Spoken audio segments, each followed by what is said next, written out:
మన ప్రభు అయిన యేసుక్రీస్తు వారి యొక్క పరిశుద్ధమైనటువంటి నామములో తిరిగి ప్రభు మనలను ఆగస్ట్ నెల మొదటి దినాన ఆయన కృపా సన్నిధిలో కృపావాక్యమును ధ్యానం చేసుకోవటానికి ఈ నెలంతా కూడా ఆయనకు కృపావాక్య ధ్యానముల ద్వారా కృప వెంబడి కృపను కృపాక్షేమములు మనం కలిగి ఉండటానికి ప్రభు ఇచ్చినటువంటి ఈ జీవాన్ని బట్టి, ప్రభు ఇచ్చినటువంటి ఈ జీవములో దినాన్ని బట్టి, ఈ సమయాన్ని బట్టి, ఈ ధ్యానాన్ని బట్టి ప్రభువుకు కృతజ్ఞతాస్తుతులు చెల్లిస్తూ ఉన్నాను.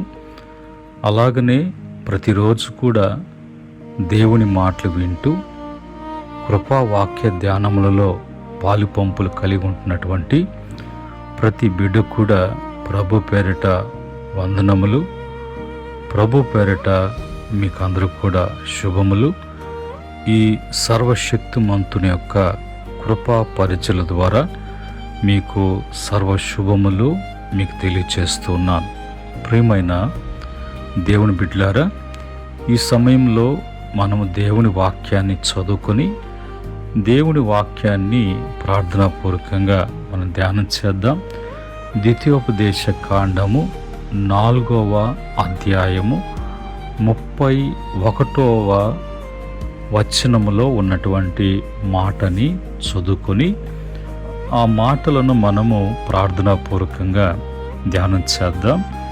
ద్వితీయోపదేశ కాండము 4వ అధ్యాయము 31వ వచనాన్ని నేను చదువుతున్నాను.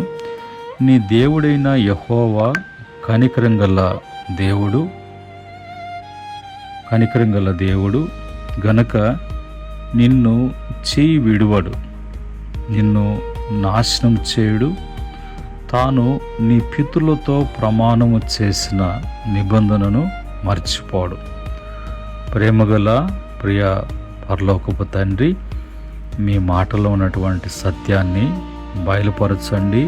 దేవా, ఈ సమయంలో మీ దాసును మరుగుపరిచి మీరు మాత్రమే మాట్లాడమని యేసుక్రీస్తు నామములో అడిగి వేడుకుంటున్నాము తండ్రి, ఆమేన్.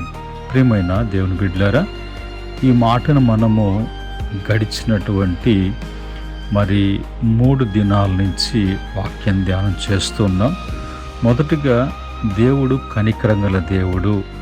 ఎలాగ కనికరంగల దేవుడు? కనికరంగల దేవుడు చేసేటువంటి కార్యాలు. రెండవదిగా నిన్ను చేయి విడువడు, ఆయన విడువని దేవుడిగా. మూడవదిగా ఆయన నాశనం చేయుడు, అంటే ఆయన నిన్ను బాగు చేసేటువంటి వాడే కానీ నాశనం చేయడని. నాలుగవదిగా ఈరోజు మనము నీ పితరులతో ప్రమాణము చేసిన నిబంధనను మర్చిపోడు అనే విషయాన్ని ఈ దినాన ఈ మాటను గురించి మనం ధ్యానం చేయబోతున్నాం. ఇక్కడ ప్రభు చెప్పినటువంటి మాట ప్రకారంగా నీ పితరులతో చేసినటువంటి నిబంధనను మర్చిపోడు. ఎవరు మన పితరులు? మన పితరులు ఎవరంటే అబ్రహాము, ఇస్సాకు, యాకోబు. వీళ్ళు మనకు మూల పితరులుగా దేవుని చేత నడిపించబడుతూ దేవుని చేత నడిపించబడినటువంటి అనుభవంలో దేవునికి మాత్రమే లోబడి దేవుని యొక్క మాట చొప్పున నడుచుకున్నటువంటి పితరులు వీళ్ళు. కనుక వీళ్ళతో నిబంధన చేసినట్లుగా ఆ నిబంధన వారి యొక్క వంశవళిలో నుంచి, వాళ్ళ యొక్క సంతానంలో నుంచి వచ్చినటువంటి మనకు కూడా ఈ యొక్క నిబంధన వర్తించబడుతుంది. యేసుక్రీస్తును బట్టి మనము ఈ యొక్క నిబంధనను మనం స్వతంత్రించుకోగలము. అలాంటి పరిస్థితుల్లోకి దేవుడు మనల్ని ఆయన తీసుకువెళ్ళటానికి, అలాంటి అనుభవంలోకి దేవుడు మనల్ని నడిపించడానికి ప్రభు ఆయన ఇష్టపడుతూ ఉన్నాడు. ఇక్కడ మన వాక్యం నుంచి చూసినప్పుడు ఇక్కడ రాయబడినటువంటి మాట ప్రకారంగా ఇక్కడ అబ్రహాముతో ఏమని నిబంధన చేశాడు? ఆదికాండము 12వ అధ్యాయము 1-3 వరకు అన్ని జనములు నీ ద్వారా ఆస్వాదించబడతాయి. నిన్ను నేను ఆస్వాదిస్తాను, నీ కుటుంబాన్ని ఆస్వాదిస్తాను, నిన్ను బట్టి అనేక మంది జనములు ఆస్వాదించబడతాయి అన్నట్టుగా. ఆ తర్వాత మరి రెండవదిగా 15వ అధ్యాయంలో దేవుడు ప్రమాణం చేశాడు, మరి ఎలాగ నీ సంతానం ఉంటుందో అన్నట్టుగా. మూడవదిగా నిత్య నిబంధన మరి దేవుడు మరి అబ్రహాముతో చేసుకున్నట్లుగా ఆదికాండము 17వ అధ్యాయంలో ఇక్కడ మన పితృడైనటువంటి అబ్రహాముతో మరి ఈ విధముగా ఆయన వాగ్దానం చేసినట్లుగా, నిబంధన చేసినట్లుగా మరి ఆయన చేశారు, జరిగించారు. ఆ ఆశీర్వాదము మనము కూడా ఆత్మ సంబంధంగా యేసుక్రీస్తు యొక్క రక్తం చేత కడగబడినటువంటి వారముగా, కొనబడినటువంటి వారంగా, విమోచించబడినటువంటి వారంగా, పరిశుద్ధపరచబడినటువంటి వారుగా, ఆయన సొత్తైన ప్రజలుగా మనం చేయబడినటువంటి వారంగా అది కూడా మనకు వర్తించడానికి ప్రభు ఆ విధముగా ఆయన నిబంధన చేశారు.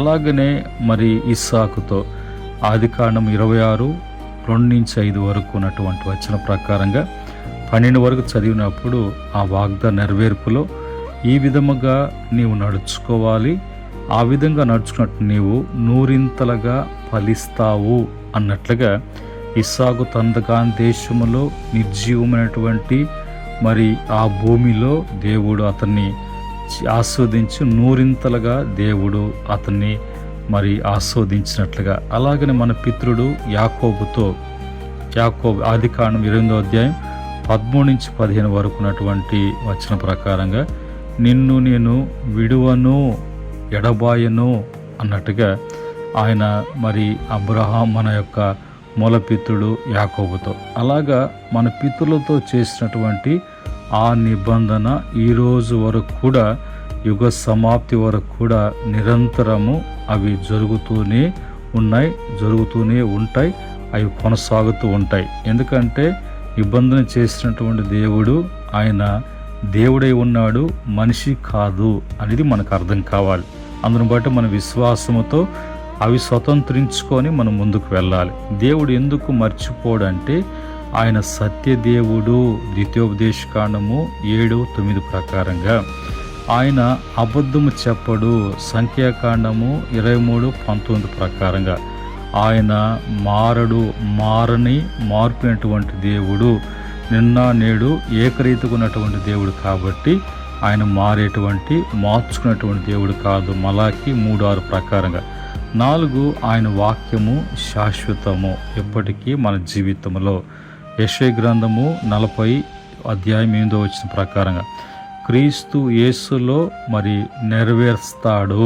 2 కొరింథీ పత్రిక 1:20 ప్రకారంగా దేవుని వాగ్దానాలన్నీ కూడా క్రీస్తులో అవును అన్నట్టుగా అవన్నీ కూడా మన జీవితంలో ప్రభు నెరవేరుస్తాడు. కనుక ఈ ఉదయకాలం మందు ఈ ఆగస్టు నెల మొదటి దినాన ప్రభు ఆయన నిబంధనను మన జీవితాల్లో, మన కుటుంబాలలో, మన యొక్క వంశువులలో నెరవేర్చబడటానికి ప్రభు ఇష్టపడుతున్నాడు.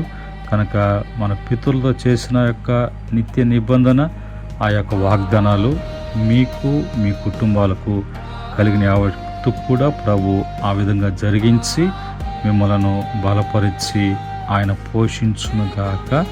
ఆమేన్. ప్రేమగల తండ్రి, పరిశుద్ధుడా, మీకు వందనాలు. ఈ యొక్క సమయంలో నేను చదువుకున్నటువంటి వాక్యంలో నుంచి సత్యాలు మీరు బయలుపరిచారు.